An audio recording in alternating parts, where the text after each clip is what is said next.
नमस्कार दोस्तों। आज के वीडियो में हम डिस्कशन करेंगे जो भारत के आसपास में जो देश हैं, पड़ोसी देश हैं, फिर जो तटीय सीमा है, इसके बारे में छोटे से वीडियो में डिस्कशन करेंगे।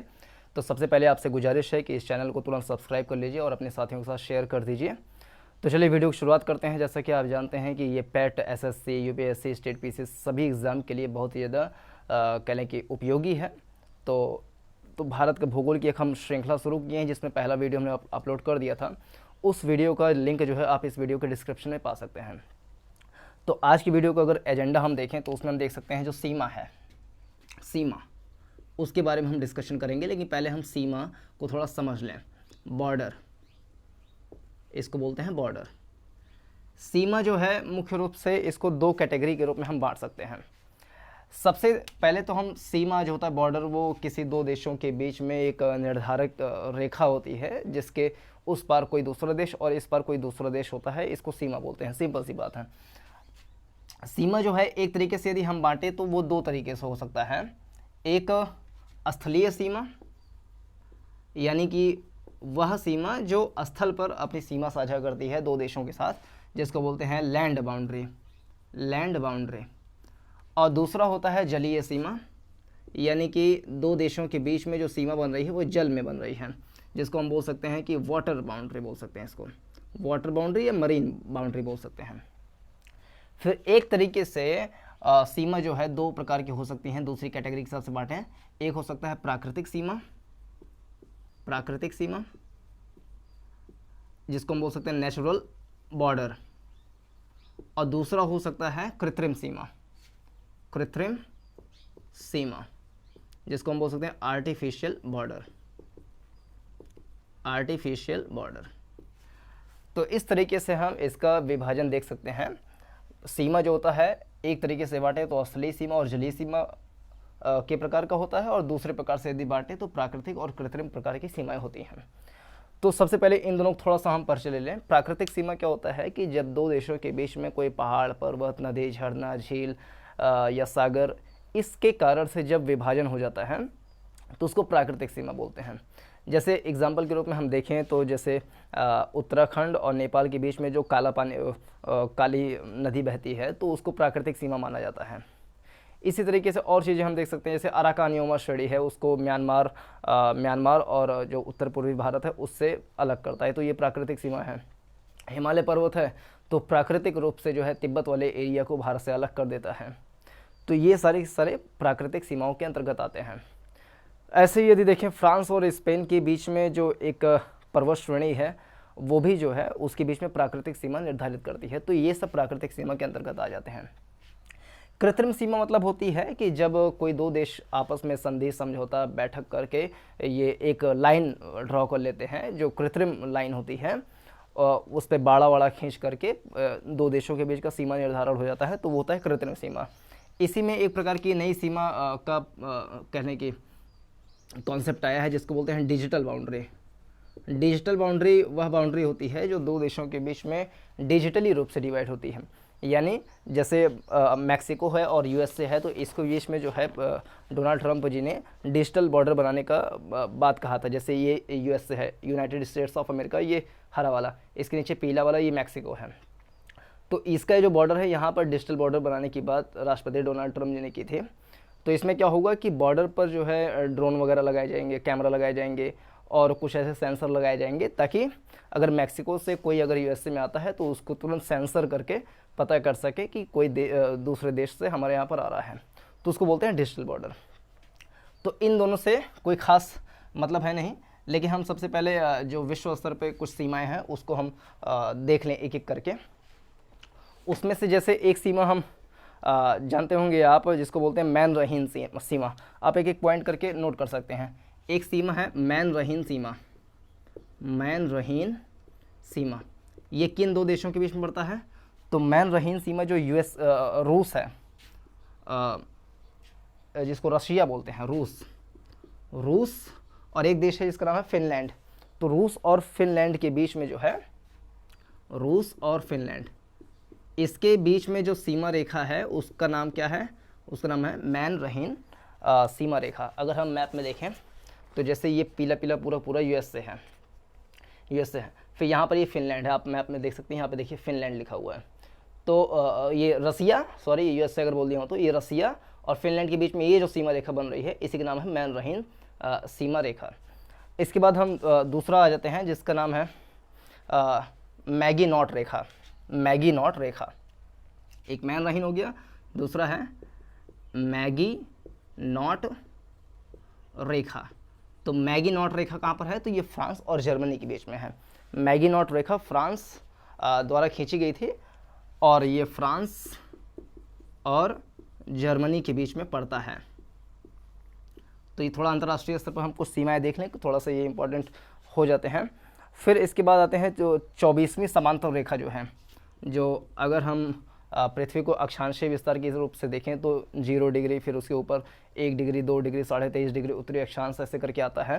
तो जब 24 डिग्री उत्तरी अक्षांश पर आएंगे, जिसको हम 24वीं समांतर रेखा भी बोलते हैं, तो ये भारत और पाकिस्तान के बीच में जो है सीमा निर्धारित करती है, इंडिया एंड पाकिस्तान के बीच में। लेकिन इसमें ध्यान रखना है कि इस सीमा रेखा को भारत जो है मान्यता नहीं देता है, पाकिस्तान मान्यता देता है। क्योंकि जब आप देखेंगे यहाँ वाला ये जो कच्छ वाला हिस्सा है ऐसे करके, तो 24वीं समांतर रेखा ऐसे करके निकलती है, 24th नॉर्थ जो है, तो ये कच्छ वाला कुछ हिस्से को जो है अपने में समेट लेती है।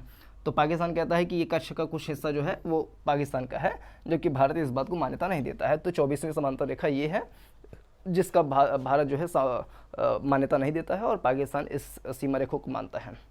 इसके बाद हो गया 38वीं समांतर रेखा। 38वीं समांतर रेखा, जिसको हम बोल सकते हैं 38 डिग्री उत्तरी अक्षांश। तो ये कहाँ पर है, तो ये जो उत्तरी कोरिया और दक्षिणी कोरिया है उसके बीच में पड़ता है। उत्तरी और दक्षिणी कोरिया का जो विभाजन है उसका नाम है 38वीं डिग्री समांतर रेखा। अगर हम मैप में देखें तो यहाँ पर आप देख सकते हैं ये एशिया महाद्वीप है, ये चाइना हरा हरा है, चाइना के बगल में ये है उत्तर कोरिया लाल वाला, और ये नीचे है दक्षिण कोरिया। तो उत्तर कोरिया और दक्षिण कोरिया के बीच में जो सीमा रेखा है उसका नाम है 38वीं डिग्री समांतर रेखा। उसके बाद एक है 141 डिग्री पूर्वी देशांतर रेखा, सॉरी पश्चिमी, 141 डिग्री पश्चिमी देशांतर रेखा। तो ये कहाँ पर है, तो ये यूएसए का जो अलास्का वाला प्रांत है, अलास्का जो है यूएसए का एक प्रांत है, यूनाइटेड स्टेट्स ऑफ अमेरिका का। तो अलास्का और कनाडा, अलास्का और कनाडा के बीच में जो सीमा रेखा है उसका नाम है 141 डिग्री पश्चिमी देशांतर रेखा। अगर मैप में देखें तो यहाँ आप देख सकते हैं ये है उत्तरी अमेरिका महाद्वीप, इसमें ये है कनाडा, ये लाल वाला है कनाडा, और ये अलास्का एक यूएसए का प्रांत है। यूएसए का मुख्य भूमि ये है, लेकिन इसका एक प्रांत यहाँ पर भी पड़ता है।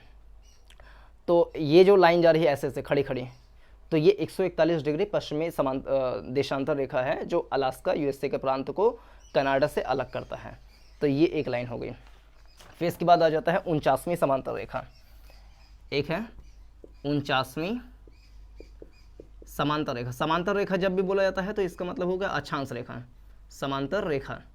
और इसको ध्यान रखना है ये 49 डिग्री उत्तरी अक्षांश रेखा है, जो किसको किसको बांटता है, तो यूएसए को बांटता है। ये यूएसए और कनाडा के बीच में जो सीमा रेखा है वो 49वीं डिग्री समांतर रेखा या 49 डिग्री उत्तरी अक्षांश रेखा है। जैसे कि अगर ये यूएसए देखें, ये संयुक्त राज्य अमेरिका, ये है कनाडा, तो ये जो लाइन जा रही है ये दरअसल 49 डिग्री उत्तरी अक्षांश है जो कनाडा को यूएसए से पृथक कर देती हैं। तो इस तरीके से कंप्लीट हुआ। इसके अलावा कुछ और रेखाएं हैं जिसको आप जानते होंगे। एक है डूरंड रेखा। डूरंड रेखा, डूरंड रेखा कहाँ पर है, तो जब आज़ादी के पहले पाकिस्तान वाला इलाका भी भारत के हिस्से में आता था, तो अफ़गानिस्तान और भारत कब 1947 से पहले वाला भारत, तो अफ़गानिस्तान और भारत के बीच में जो है जो सीमा का विभाजन हुआ था वो डूरंड रेखा था। सर डूरंड नाम के जो एक ब्रिटिश कहने पर्यवेक्षक थे, उन्होंने डूरंड रेखा खींची थी जो अफ़गानिस्तान और भारत यानी कि वर्तमान की पाकिस्तान के बीच की रेखा है।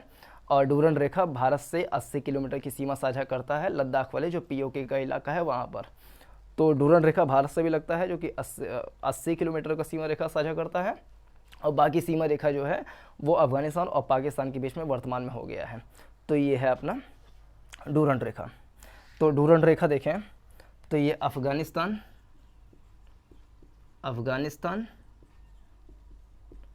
और पाकिस्तान का बहुत बड़ा इलाका जो है सीमा साझा करता है अफगानिस्तान से डूरन रेखा वाले लाइन से, और 80 किलोमीटर की जो लाइन भारत से भी सीमा साझा करती है अफगानिस्तान की, उसको भी डूरन रेखा के नाम से जाना जाता है। तो ये हो गया। इसके अलावा एक लाइन है मैकमोहन रेखा, यहीं पे नोट कर लें, एक लाइन है मैकमोहन रेखा। मैकमोहन रेखा कहाँ पर है? तो मैकमोहन रेखा जो भारत का अरुणाचल प्रदेश राज्य है, तो अरुणाचल प्रदेश और तिब्बत जो कि अब चीन के द्वारा हथिया लिया गया है, तो हम उसको चीन का ही एक पार्ट मान लें एक मिनट के लिए, तो तिब्बत या चीन कह लें, उसके और अरुणाचल प्रदेश की जो सीमा होती है उसको बोलते हैं मैकमोहन रेखा, यानी तिब्बत, इन ब्रैकेट हम लिख लेते हैं चीन, क्योंकि चीन ने इसको कब्जा लिया है, तिब्बत और अरुणाचल प्रदेश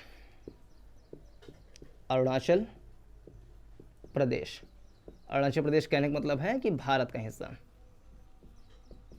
तो ये चीन और भारत के बीच में मैकमोहन रेखा पड़ती है, या कहें कि तिब्बत और अरुणाचल प्रदेश के बीच में मैकमोहन रेखा पड़ती है। फिर एक रेखा है जिसको बोलते हैं रेड क्लिफ रेखा। रेड क्लिफ रेखा, तो रेड क्लिफ रेखा क्या है? तो रेड क्लिफ जो है वो इस रेखा का निर्धारण 1947 में किए थे भारत की आज़ादी से पहले। तो ये भारत और पाकिस्तान के बीच का जो सीमा रेखा है उसे बोलते हैं रेड क्लिफ रेखा। और ये रेड क्लिफ रेखा वर्तमान के बांग्लादेश वाले इलाके को भी रेड क्लिफ रेखा ही बोला जाता है, लेकिन वहाँ पे सीमा का जो सीमांकन है वो ठीक प्रकार से वो कर नहीं पाए थे, तो मोटा पाकिस्तान और भारत वाला जो वर्तमान में है उसी सीमा रेखा को बोलते हैं रेड क्लिफ सीमा रेखा। तो ये कुछ बातें हो गई। अब देख लें जो समुद्र तटीय वाले क्षेत्र हैं उसमें कौन कौन से राज्य हमारे लगते हैं, तो इसके बारे में कुछ बेसिक चीज़ें हम देख लें। भारत का क्षेत्रफल जो है वो 32,87,263 वर्ग किलोमीटर है, जो कि विश्व के कुल क्षेत्रफल का 2.4% है। और यहाँ पर विश्व की जो है 18% आबादी रहती है, और बहुत ही डाइवर्स हमारा कंट्री है। यहाँ पर जो सीमा है वो दो प्रकार से है, एक तो जलीय सीमा भी बनाती है और एक स्थलीय सीमा भी बनाती है। जलीय सीमा में कौन कौन से राज्य होते हैं और कहाँ कहाँ लगती है इसको हम पहले देख लेते हैं, उसके बाद स्थलीय सीमा की लंबाई चौड़ाई क्या है इन सब का अवलोकन थोड़ा सा कर लेंगे। अगर हम भारत का मुख्य रूप से ये दक्षिणी वाला हिस्सा हम बनाएं ऐसे करके, तो आप जानते हैं कि 23.5 डिग्री उत्तरी अक्षांश जो है जो कक्ष से होकर के जाती है, ये भारत को लगभग आधे से बांटती है और भारत के 8 राज्यों से होकर के जाती है, जिसमें गुजरात, राजस्थान, मध्य प्रदेश, छत्तीसगढ़, झारखंड, पश्चिम बंगाल, त्रिपुरा, मिजोरम, इन 8 राज्यों से होते हुए ये हमारी कर्क रेखा जाती है, जो 23.1/2 डिग्री उत्तरी अक्षांश पर अवस्थित है। इसके नीचे जो 22 डिग्री उत्तरी अक्षांश है यहाँ से जो जाती है, ये वाली ऐसे करके 22 डिग्री उत्तरी अक्षांश, ये यहीं से लगभग जो है हमारा प्रायद्वीपीय भारत जो है शुरू हो जाता है। प्रायद्वीप मतलब होता है एक ऐसा भूमिखंड जिसके तीनों तरफ से पानी भरा होता है, उसको बोलते हैं प्रायद्वीप। जैसे ये वाला भारत का भूखंड जो है, इधर से पानी, नीचे से हिंद महासागर, इधर से बंगाल की खाड़ी, इधर से अरब सागर, तो 3 तरफ से पानी से भरा हुआ है, तो इस पूरे खंड को बोलते हैं, इस निचले खंड को बोलते हैं प्रायद्वीप, यानी कि पेनिनसुला। तो इस पेनिनसुलर इंडिया में कौन कौन से राज्य जो है पानी से लगते हैं इसको हम देख लेते हैं। लेकिन सबसे पहले देख लें कि कहाँ पे कौन सा पानी है। आप जानते हैं कि ये कच्छ ज़िला है, जो कि भारत का सबसे बड़ा ज़िला है, कच्छ ज़िला, जिसका एरिया करीब 55,000 वर्ग किलोमीटर है। ये जो कच्छ ज़िला है, कच्छ, ये भारत का सबसे बड़ा ज़िला है, जिसका एरिया 55,000 किलोमीटर स्क्वायर है, और ये भारत का सबसे बड़ा डिस्ट्रिक्ट है। इस कच्छ के पास में जो पानी भरा हुआ है, खाड़ी, इसको बोलते हैं गल्फ ऑफ कच्छ, यानी कि कच्छ की खाड़ी, कक्ष की खाड़ी।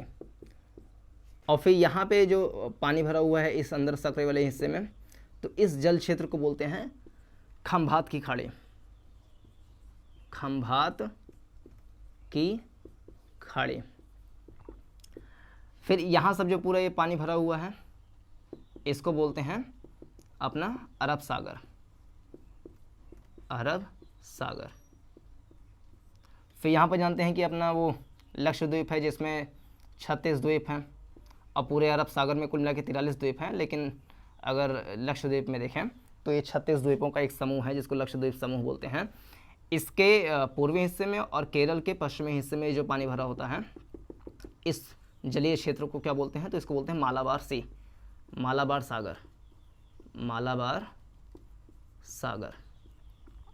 फिर यदि भारत का मैप नीचे के हिस्से में ध्यान से देखेंगे तो यहाँ पे जो है एक बार जो है थोड़ा सा छिछला हिस्सा होता है, यहाँ पे पानी भरा हुआ है, तो इस वाले हिस्से क्या बोलते हैं, इसको बोलते हैं मन्नार की खाड़ी।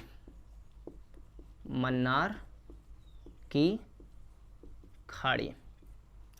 फिर इसके उछले हिस्से में थोड़ा सा और यहाँ पे थोड़ा सा पानी भरा हुआ छिछला हिस्सा है ये, तो इसको बोलते हैं पाक की खाड़ी।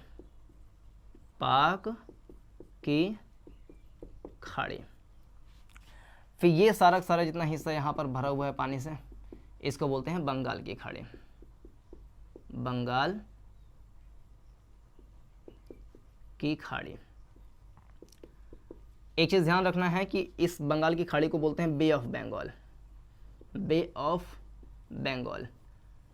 जबकि खाड़ी शब्द इसमें आया है, लेकिन इस खाड़ी के लिए यहाँ पे बे शब्द का प्रयोग किया गया है।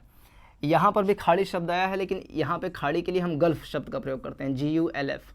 खंबात की खाड़ी है तो इसको बोलते हैं गल्फ ऑफ खंबात, या इसको बोलते हैं गल्फ ऑफ मन्नार, ये गल्फ ऑफ पाक। लेकिन इसको गल्फ ऑफ बंगाल नहीं बोलते हैं बल्कि बे ऑफ बंगाल बोलते हैं। ऐसा क्यों? देखिए, हिंदी में चाहे छोटा क्षेत्र हो चाहे बड़ा क्षेत्र हो, वहाँ पे पानी भरा हुआ है तो उसको खाड़ी ही बोलते हैं। लेकिन इंग्लिश में जहाँ पर बड़ा हिस्सा होता है उसको बोलते हैं बे, और जहाँ पे छोटा हिस्सा होता है उसको बोलते हैं गल्फ। जब तीन तरफ से भूमि हो और उसमें पानी घुसा हुआ हो, जैसे यहाँ पे समझ लीजिए कि ऐसे करके ये है यहाँ पे, अब इधर से भी भूमि है, इधर से भी भूमि है, इधर से भी भूमि है। जब 1 2 3 तीन तरफ से भूमि हो और एक तरफ से पानी घुसा हुआ हो, तो इस संकरे जो जल क्षेत्र है इसको बोलते हैं खाड़ी। खाड़ी बोलते हैं इसको, और इंग्लिश में बोलें तो इसको गल्फ बोलते हैं। अगर यही संकरा क्षेत्र अगर छोटा सा है, समझ लीजिए कि तीन तरफ से भूमि है, इधर से भी, इधर से भी, इधर से भी, कोई पानी वाला इलाका जो तीन तरफ से भूमि से कह लें घिरा हुआ है, इधर भी भूमि, इधर भी भूमि, इधर भी भूमि, एक तरफ से पानी उसके अंदर जाके घुस गया है और छोटा क्षेत्र है, तो उसको हम बोल देंगे गल्फ, GULF। लेकिन इसको भी हम खाड़ी बोलते हैं, क्यों? क्योंकि इधर से भी ज़मीन है, इधर ऊपर से भी ज़मीन है, और इधर से जो है दक्षिण पूर्वी एशिया जो है उसका पूरे ज़मीन है। तो इस पूरे क्षेत्र से जो है 1 2 3 तीन तरफ से पानी से भरा हुआ है, तो इसको भी हम बोल देते हैं खाड़ी। लेकिन इंग्लिश में बे बोलते हैं। बे का मतलब है कि तीन तरफ से तो घिरा हुआ है लेकिन बड़ा क्षेत्र है, तो बे कहलाता है। ध्यान रखिएगा, तीन तरफ से भूमि से घिरी हुई जल क्षेत्र वाला जो इलाका होता है उसको खाड़ी ही बोलते हैं हिंदी में, चाहे छोटा हो चाहे बड़ा हो। इंग्लिश में उसको बे और गल्फ बोल देते हैं। बड़ा वाला अगर इलाका है तो उसको बे बोलते हैं, छोटा वाला इलाका है तो गल्फ बोलते हैं। तो ये छोटी सी बात है। अब देख लें कि जो तटीय क्षेत्र हैं, तट मतलब कि समुद्र से लगने वाले जो राज्य हैं वो कौन कौन से हैं। तो ये चीज़ समझ में आ गई होगी, तो हम इसको इरेज कर देते हैं पूरा।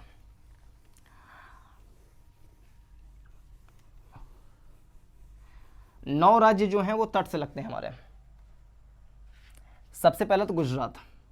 गुजरात जो है ये पहला राज्य हम कह लें पश्चिमी तट पर, जो कि लगता है अपने इधर अरब सागर से।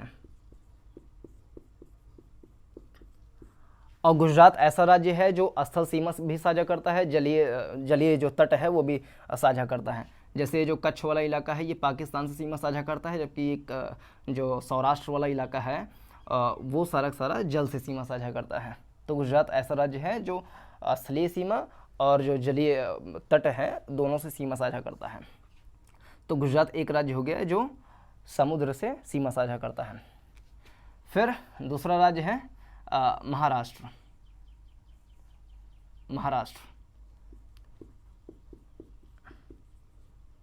ये भी अपना अरब सागर से सीमा साझा करता है, तटीय राज्य है। फिर यहीं पर छोटा सा गोवा, गोवा। फिर यहाँ पे ये है कर्नाटक, कर्नाटक। कर्नाटक के नीचे यहाँ पे है केरल, केरल। फिर इधर तमिलनाडु, तमिलनाडु जो है वो बंगाल की खाड़ी से भी जो है तट बनाता है और अरब सागर से भी तट बनाता है। जो थोड़ा सा जो कन्याकुमारी वाला हिस्सा है, ये कह लें कि अरब सागर और बंगाल की खाड़ी, हिंद महासागर तीनों का सम्मिलन बिंदु कहलाता है ये कन्याकुमारी। कन्याकुमारी जो है वो पश्चिमी तट का भी हिस्सा है, पूर्वी तट का भी हिस्सा है, लेकिन ज़्यादातर हिस्सा जो है वो पूर्वी तट से लगता है, बंगाल की खाड़ी से तमिलनाडु का। फिर इसके ऊपर है ये आंध्र प्रदेश, आंध्र प्रदेश भी जो है ये पूर्वी तट पर आता है, बंगाल की खाड़ी से तट बनाता है अपना तट रेखा। फिर इसके ऊपर है ओडिशा, ओडिशा, ओडिशा के ऊपर है पश्चिम बंगाल। पश्चिम बंगाल का कुछ हिस्सा इतना लगभग जो है बंगाल की खाड़ी से तटीय सीमा बनाती है, पश्चिम बंगाल। तो इस तरीके से 9 राज्य हो गए जो तट पर अवस्थित हैं। पहला गुजरात, दूसरा महाराष्ट्र, तीसरा गोवा, चौथा कर्नाटक, पांचवा केरल, छठा तमिलनाडु, सातवां आंध्र प्रदेश, आठवां ओडिशा, नौवां पश्चिम बंगाल। तो ये 9 राज्य ऐसे हैं जो समुद्र से सीमा साझा करते हैं। अगर हम यहाँ से देख लें कि समुद्र से जहाँ से सीमा साझा कर रहा है, यहाँ से लेकर के पश्चिम बंगाल तक, तो ये लंबाई कितनी है? तो यहाँ से जो तटीय रेखा की लंबाई है वो 6100 किलोमीटर है। यहाँ पे हम देख लें से तटीय रेखा की लंबाई, तटीय रेखा की लंबाई कितनी है? तो वो है 6100 किलोमीटर लंबा हमारा कोस्ट लाइन है। The length of coast line is 6100 kilometre. लेकिन यहाँ पर जो है लक्षद्वीप समूह भी है, यहाँ पर अंडमान निकोबार द्वीप समूह भी है।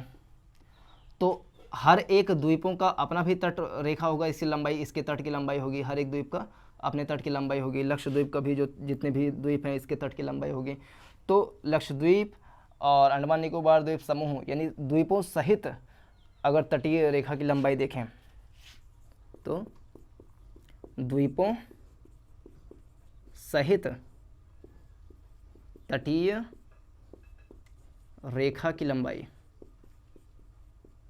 तो कितनी है? वो 7516.6 किलोमीटर है। इसमें ये जो मुख्य भूमिका तटीय रेखा है 6100 किलोमीटर भी सम्मिलित है।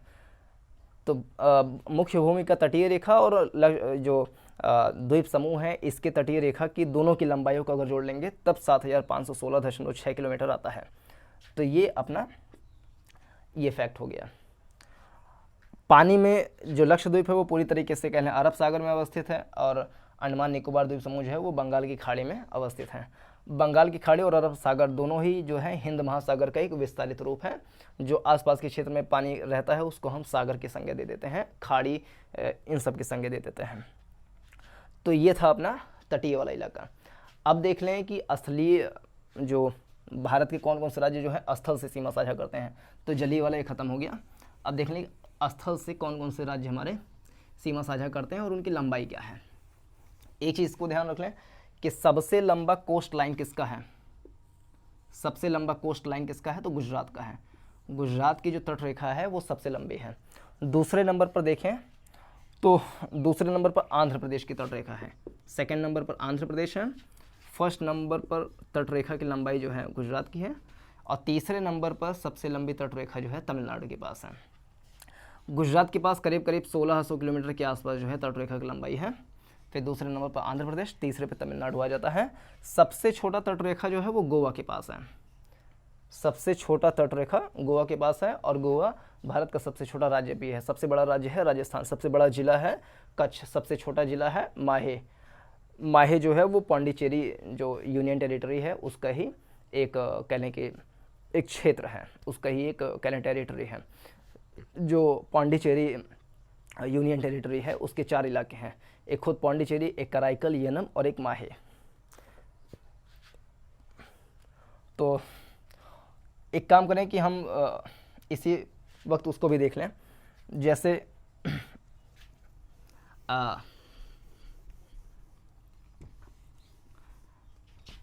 पौंडीचेरी हमारा यूनियन टेरिटरी है, 8 यूनियन टेरिटरी हैं कुल मिलाकर के भारत में। जो संघ शासित या केंद्र शासित प्रदेश हैं उनकी संख्या कितनी है, तो 8 है, जिसमें से एक है पौंडीचेरी। पौंडीचेरी जो है वो कहाँ पर है, तो यहाँ तमिलनाडु में पौंडीचेरी है। और पौंडीचेरी के नीचे यहाँ पर है कराईकल। तो एक तो पुदुचेरी है, पुदुचेरी, और पुदुचेरी की राजधानी पुदुचेरी ही है। इसके नीचे कराईकल जो एक ज़िला है, कराईकल ज़िला, ये भी पुदुचेरी का ही भाग है। केरल में एक ज़िला है जिसका नाम है माहे, इसका नाम है माहे, ये केरल में है, तो ये भी पुदुचेरी का एक ज़िला है। फिर आंध्र प्रदेश में एक ज़िला है जिसका नाम है यनम, यनम, तो आंध्र प्रदेश में यनम, तमिलनाडु में पुदुचेरी और कराईकल, केरल में माहे, ये 4 ज़िले मिल करके पुदुचेरी केंद्र शासित या संघ शासित प्रदेश कहलाता है। फिर दमन दीव अगर देखें, दमन और दीव, तो यहाँ पे थोड़ा सा जूम करके बनाते हैं। दमन दीव कहाँ पर है, तो यदि ये कच्छ हो गया, फिर नीचे ये सौराष्ट्र हो गया, तो यहाँ पर एक छोटा सा द्वीप है जिसका नाम है दीव, दीव। और यहाँ गुजरात में एक छोटा सा इलाका है जिसको बोलते हैं दमन, ये हो गया दमन। और गुजरात और महाराष्ट्र के बॉर्डर के आसपास कुछ क्षेत्र हैं जिसको बोलते हैं दादर और नगर हवेली, दादर और नगर हवेली। और 2020 में दादर और नगर हवेली और दमन एंड दीव, इन दोनों को मर्ज करके एक संघ शासित प्रदेश बना दिया गया। पहले ये दोनों अलग अलग केंद्र शासित प्रदेश हुआ करते थे। तो एक हो गया पुदुचेरी, एक हो गया दादर और Nagar Haveli and Daman and Diu. एक और अपना द्वीप कह लें कि केंद्र शासित प्रदेश है जिसका नाम है लक्षद्वीप समूह, ये भी केंद्र शासित प्रदेश है। अंडमान निकोबार द्वीप समूह जो है ये भी केंद्र शासित प्रदेश है। तो 1 2 3 4 जो क्षेत्र हैं ये केंद्र शासित प्रदेश हो गए।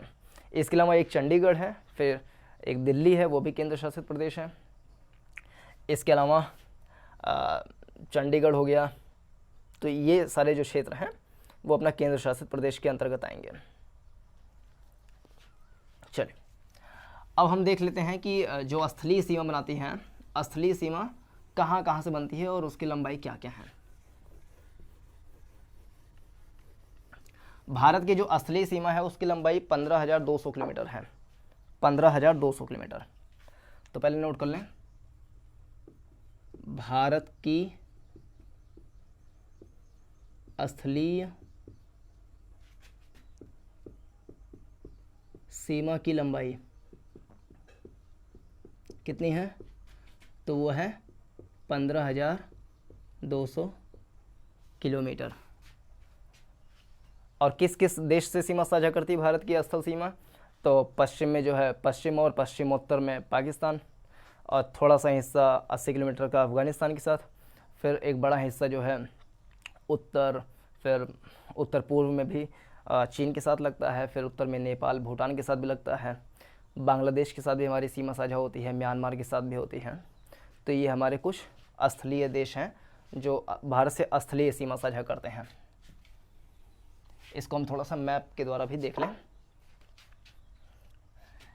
जैसे ये एक रफली अगर हम फिगर बनाएं,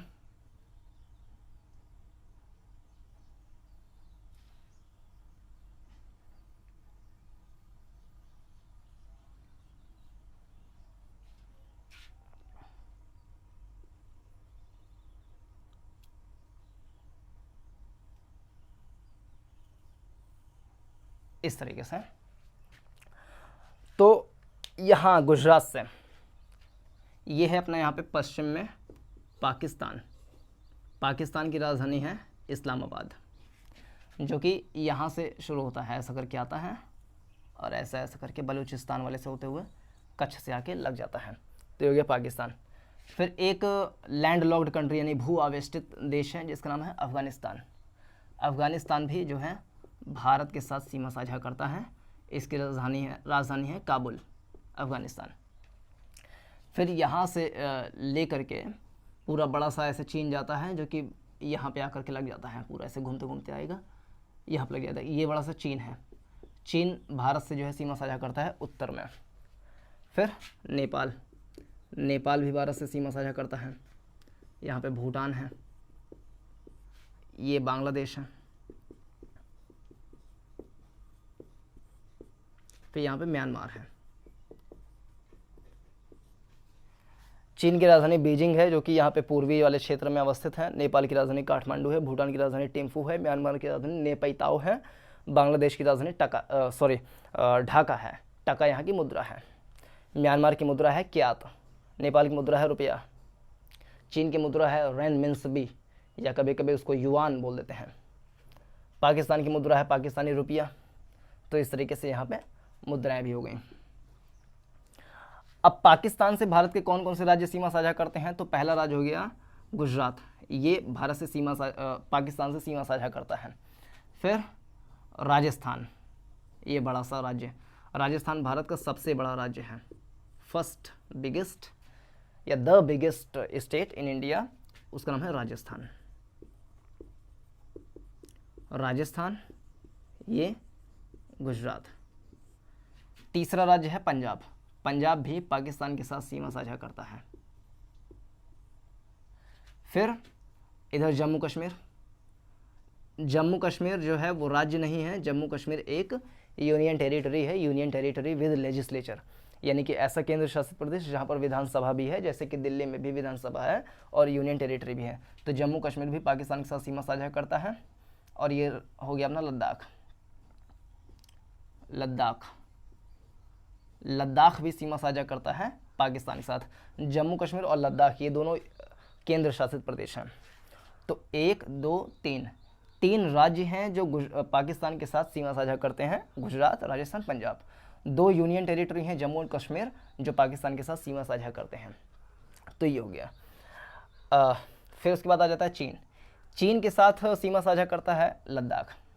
और यहाँ पे ये छोटी सी सीमा रेखा है, इसकी लंबाई बहुत कम है, 80 किलोमीटर है, जो भी अफ़गानिस्तान और भारत से सीमा साझा करता है 80 किलोमीटर का। तो ये लद्दाख जो है, लद्दाख वाले जो टेरिटरी है वो सीमा साझा करता है अफ़गानिस्तान के साथ। चीन के साथ कौन कौन से राज्य सीमा साझा करते हैं? तो सबसे पहले तो एक यूनियन टेरिटरी चीन के साथ सीमा साझा करता है। लद्दाख एक ऐसा यूनियन टेरिटरी है जो 3 देशों के साथ सीमा साझा करता है। पश्चिमोत्तर में पाकिस्तान, अफ़गानिस्तान, और उत्तर और पूर्व में इस तरफ वाले हिस्से में लद्दाख जो है चीन से भी सीमा साझा करता है। तो पाकिस्तान, अफ़गानिस्तान, चीन, 3 देशों के साथ हमारा लद्दाख जो यूनियन टेरिटरी है वो सीमा साझा करता है 3 देशों के साथ। चीन के साथ और कौन सा सीमा साझा करता है? तो यहाँ पर है हिमाचल प्रदेश, हिमाचल प्रदेश ये भी चीन के साथ सीमा साझा करता है। हिमाचल प्रदेश की राजधानी है शिमला, और शिमला जो है वो शिपकिला दर्रा के पास है। ये शिपकिला दर्रा के पास है शिमला। शिपकिला दर्रा वह मार्ग है जहाँ से चीन से और भारत से संपर्क किया जा सकता है। फिर इसके नीचे ही उत्तराखंड, ये उत्तराखंड जो है वो 2 देशों के साथ सीमा साझा करता है, पहला तो नेपाल और दूसरा चीन। फिर सिक्किम 3 देशों के साथ सीमा साझा करता है, पूर्व में भूटान, पश्चिम में नेपाल और उत्तर में चीन। तो चीन के साथ सिक्किम भी सीमा साझा करता है। और फिर अरुणाचल प्रदेश, ये है अरुणाचल प्रदेश। अरुणाचल प्रदेश भी चीन के साथ सीमा साझा करता है। अरुणाचल प्रदेश ऐसा राज्य है जो 3 देशों के साथ सीमा साझा करता है, पश्चिम में भूटान के साथ, उत्तर में चीन के साथ और पूर्व में म्यांमार के साथ भी अरुणाचल प्रदेश सीमा साझा करता है। तो चीन के साथ कौन कौन से राज्य हो गए? तो पहला हिमाचल प्रदेश, दूसरा उत्तराखंड, तीसरा सिक्किम, चौथा अरुणाचल प्रदेश। 4 राज्य और 1 केंद्र शासित प्रदेश चीन के साथ सीमा साझा करते हैं। खत्म। अब नेपाल के साथ कौन कौन सा राज्य सीमा साझा करता है? तो पहला उत्तराखंड, दूसरा ये उत्तर प्रदेश, उत्तर प्रदेश भी नेपाल के साथ सीमा साझा करता है। फिर बिहार, अब बिहार की जो सीमा है वो नेपाल से सबसे ज़्यादा लगती है। फिर थोड़ी सी पश्चिम बंगाल भी, पश्चिम बंगाल ऐसे करके आता है और यहाँ तक पश्चिम बंगाल ऐसे फैला हुआ है। तो पश्चिम बंगाल जो है उसकी थोड़ी सी सीमा जो है नेपाल से भी लगती है, पश्चिम बंगाल। और फिर सिक्किम, यानी नेपाल से कौन कौन से राज्य सीमा साझा कर रहे हैं? तो पश्चिम में उत्तराखंड, दक्षिण में उत्तर प्रदेश और बिहार, पश्चिम बंगाल भी, और पूर्व में सिक्किम। तो 1, उत्तर प्रदेश 2, बिहार 3, पश्चिम बंगाल 4, सिक्किम 5। 5 राज्य हैं जो नेपाल से सीमा साझा करते हैं। पश्चिम बंगाल ऐसा राज्य है जो 3 देशों के साथ सीमा साझा करता है, नेपाल के साथ भी सीमा साझा करता है, भूटान के साथ भी सीमा साझा करता है और बांग्लादेश के साथ भी है। भूटान के साथ कौन कौन से राज्य सीमा साझा करते हैं? तो सबसे नंबर 1 सिक्किम, भूटान सीमा साझा करता है। पश्चिम बंगाल भी भूटान से। और फिर असम, असम भी जो है वो सीमा साझा करता है अपने, ये हो गया असम, ये भूटान से सीमा साझा करता है। और अरुणाचल प्रदेश, तो सिक्किम 1, पश्चिम बंगाल 2, असम 3, अरुणाचल प्रदेश 4। ये 4 राज्य हैं जो भूटान के साथ सीमा साझा करते हैं। ध्यान रखना है मेघालय जो है वो सिर्फ और सिर्फ बांग्लादेश के साथ सीमा साझा करता है, मेघालय भूटान के साथ सीमा साझा नहीं करता है। अब म्यांमार के साथ कौन कौन से राज्य सीमा साझा करते हैं? तो अरुणाचल प्रदेश, फिर ये नागालैंड, फिर यहाँ पे नीचे ये मणिपुर, फिर इसके नीचे मिजोरम।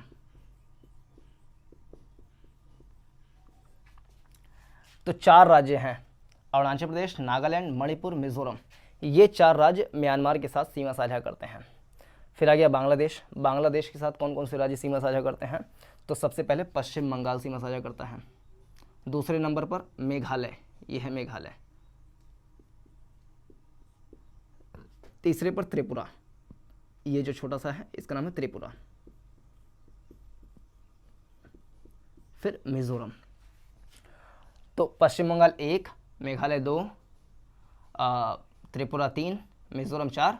और ध्यान रहे कि असम भी जो है वो बांग्लादेश से सीमा साझा करता है, थोड़ा सा यहाँ सीमा साझा करता है असम और थोड़ा सा यहाँ से। तो 2 जगह से असम जो है सीमा साझा करता है। अगर हम मैप में दिखाएं तो इसमें एकदम से क्लैरिटी हो जाएगी।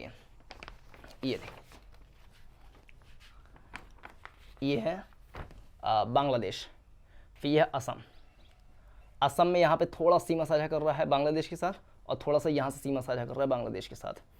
त्रिपुरा ऐसा राज्य है जो 3 तरफ से जो है बांग्लादेश से घिरा हुआ है। देख सकते हैं ये जो भूरा भूरा है, ये चॉकलेट इसका क्रीमी कलर का जो है ये बांग्लादेश है। तो क्रीमी कलर इधर से भी सारा फैला हुआ है। तो 3 तरफ से त्रिपुरा घिरा हुआ है। तो त्रिपुरा ऐसा राज्य है जो बांग्लादेश से 3 तरफ से घिरा हुआ है। तो पश्चिम बंगाल देख रहे हैं, इधर नेपाल से भी सीमा साझा कर रहा है, भूटान से भी। ये जो हरा वाला है ये है पश्चिम बंगाल। तो सांकरा सा ऊपर ऐसे निकल जाता है, नेपाल से, भूटान से, बांग्लादेश से। फिर असम जो है वो भूटान से भी कर रहा है और बांग्लादेश से भी कर रहा है। बस 2 देशों से सीमा साझा करता है असम। मेघालय केवल बांग्लादेश से सीमा साझा करता है। फिर त्रिपुरा वो पूरी तरीके से केवल बांग्लादेश से सीमा साझा करता है। फिर मिजोरम जो है वो बांग्लादेश से भी और म्यांमार से भी, दोनों से सीमा साझा करता है। मणिपुर केवल म्यांमार से सीमा साझा करता है, बांग्लादेश से नहीं। इधर देख सकते हैं सीमा एकदम स्पष्ट रूप से।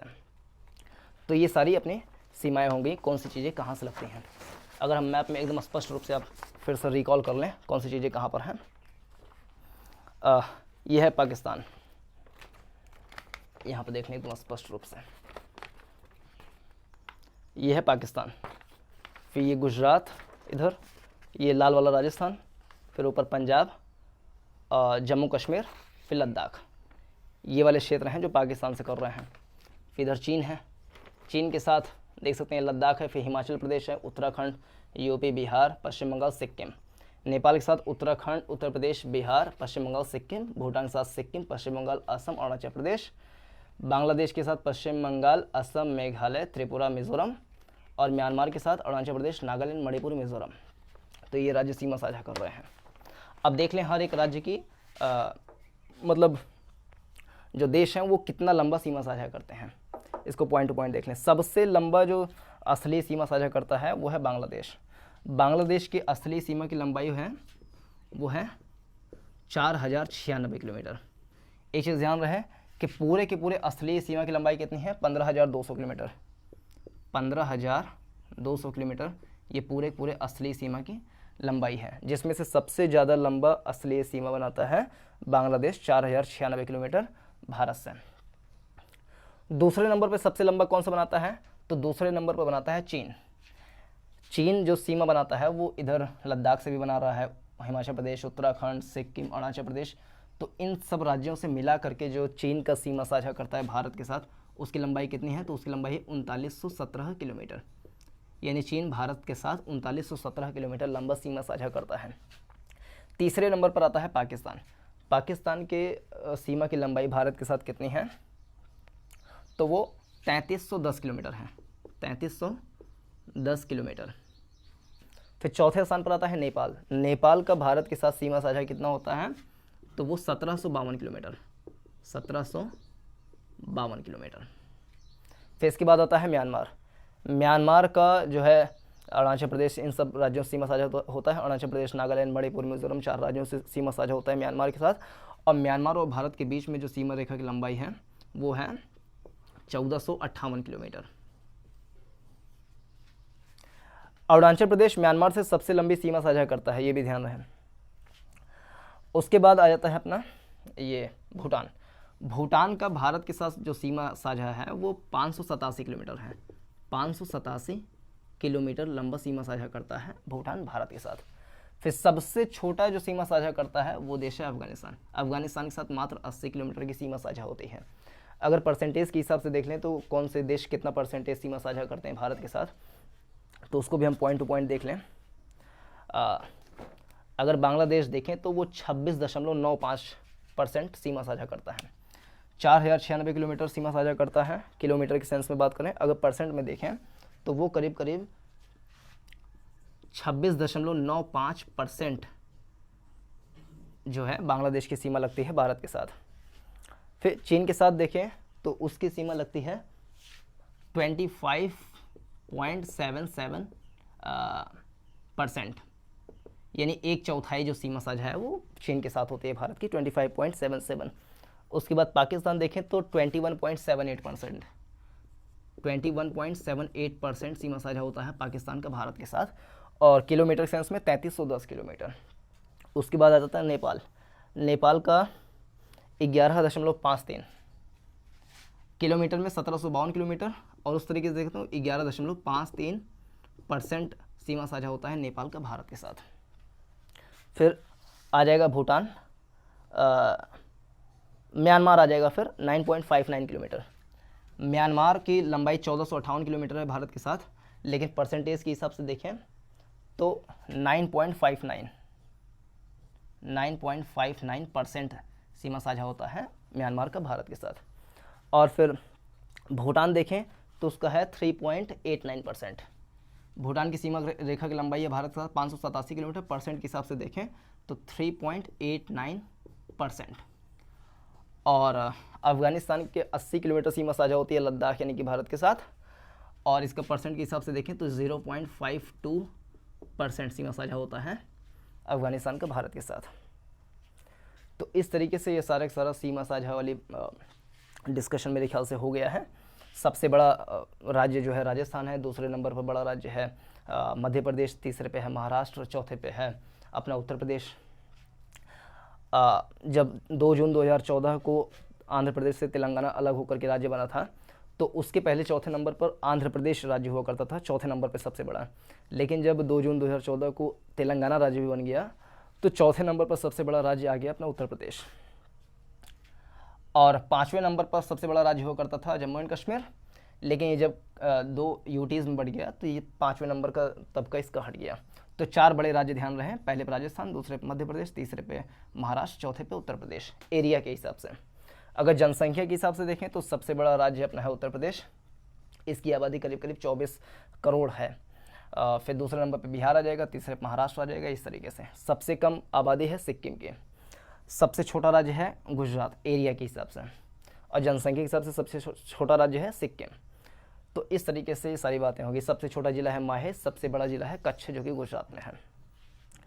तो ये सारे जो बॉर्डर से रिलेटेड चीज़ें थी उसका डिस्कशन इस वाले वीडियो में हो गया है। आपसे फिर से गुजारिश है कि इस वीडियो को शेयर कीजिए और लाइक करके सब्सक्राइब कीजिए। तो पूरा देखने के लिए धन्यवाद।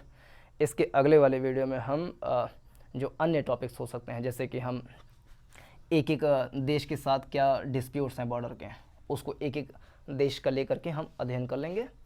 फिर आगे हम धीरे धीरे भारत का भूगोल समाप्त करेंगे। जो भौतिक संरचना है, हिमालय है, फिर पठारी क्षेत्र है, मैदानी क्षेत्र है, द्वीप हैं, द्वीप समूह, इन सब का अध्ययन करेंगे बारी बारी करके। तो इस वाले वीडियो में इतना ही। पूरा देखने के लिए धन्यवाद। नमस्कार, जय हिंद।